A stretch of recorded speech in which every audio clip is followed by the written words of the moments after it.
The Impostor Syndrome. You've probably noticed that sometimes true professionals in their field doubt themselves, feeling like imposters, while others who lack sufficient skills are overly confident, usually without justification. It all comes down to two opposing psychological phenomena: the Impostor Syndrome and the Dunning-Kruger Effect. Let's break down why they happen and how to deal with them.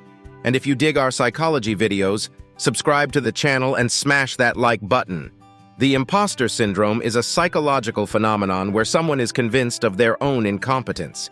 They chalk up their successes to luck, circumstances, and other external factors, taking failures way too personally. People with imposter syndrome are often haunted by the thought that they're fooling everyone and don't belong. They feel undeserving of what they have. It's frequently career-related. Despite education and experience, you might feel like you don't know enough or got the job by chance, maybe got lucky with interview questions. Even when performing duties with imposter syndrome, you'll think you're doing something wrong because it's too easy, or dread eventually messing up and everyone realizing you're clueless. It may seem like only incompetent people who are underqualified would face this issue and worry. However, even humanity's greatest minds have suffered from this syndrome. A month before his death, Albert Einstein said, "The underlined respect with which the world has surrounded the accomplishments of my life causes me profound disquiet. I feel myself an ineffectual imposter." If you have imposter syndrome, you might be thinking, how could I ever measure up to Einstein? Well, he definitely had it, unlike me. Such comparisons can negatively impact your state, too. You may feel that if you haven't made groundbreaking discoveries or won a Nobel Prize, you're totally inept. Einstein probably agonized over his buddy's son outperforming him. But in reality, the imposter syndrome has nothing to do with a lack of knowledge or professionalism. So why do people doubt themselves when there's no objective reason? One major cause of imposter syndrome lies in cognitive biases or thinking errors. They stem from our lazy brains. Every day they have to process massive amounts of information, so to simplify the task, they form patterns. Instead of analyzing each situation individually, the brain categorizes it into an existing pattern. For example, if we meet an attractive person, we might automatically assume they're great in other areas too. It's faster and easier than getting to know them from all angles. This cognitive bias is called the halo effect.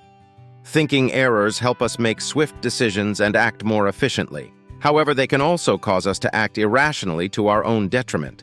That's what happens with imposter syndrome. It can start with one failure that makes you permanently decide you're not good enough. Your brain locks onto that pattern and keeps reminding you that you'll never succeed. Another imposter syndrome factor is the locus of control, the tendency to attribute successes and failures to either external or internal causes. There are two types: external and internal locus of control. With an external one, we credit all wins and losses to outside forces: the stars, Mercury retrograde, fate, or co-workers. The person refuses to take responsibility for their actions. An internal locus means attributing all achievements and setbacks to oneself. In any situation, their role is paramount, and they own their behavior. An internal locus is healthier and more mature, allowing self-analysis, reflection, and professional growth. Imposter syndrome sufferers have a skewed locus of control. When something goes right, they're convinced they had no hand in it. But when things go wrong, they take all the blame. This dichotomous worldview often stems from perfectionism, the personality trait of striving for flawlessness. Typically, there's no specific benchmark, just an ethereal ideal that's impossible to attain. For imposter syndrome sufferers, perfectionism is maladaptive. They make demands of themselves they can't meet. This breeds stress and anxiety that can escalate into a disorder. Perfectionism starts in childhood, usually due to parental overexpectation. They demand a lot from the child while ignoring achievements and fixating on failures. Straight A's are the norm, but a B is a tragedy. Kids often see this as caring since parents wouldn't hurt them on purpose. So as adults, they care for themselves the same damaging way, to the detriment of their psyche. The Dunning-Kruger Effect also skews how we judge our own competence, but in the opposite direction of aggrandizement rather than minimization. You've probably encountered online folks eager to share their expert opinion on anything. Many are under the influence of this effect. As soon as they learn some new information, they feel they've gained unique insight dying to be bestowed upon others. They might know one lone fact about a topic, yet apply it indiscriminately without full context.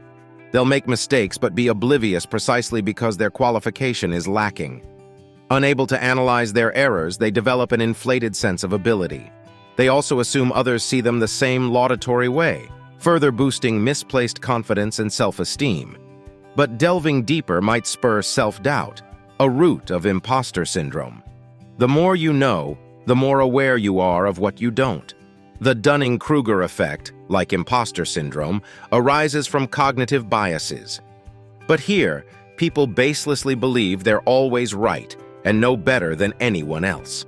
There's a low level of critical thinking preventing them from questioning their competence. In this case, the locus of control is the opposite of imposters. They blame others for failures while taking full credit for successes, even with marginal involvement. If they assisted a coworker's project that succeeded, they'd think it was all thanks to their input, so we arrive at the unfair pattern. The incompetent think they're experts, while the knowledgeable underestimate their proficiency. The Dunning-Kruger effect can develop from a parenting style of indulging overprotectiveness.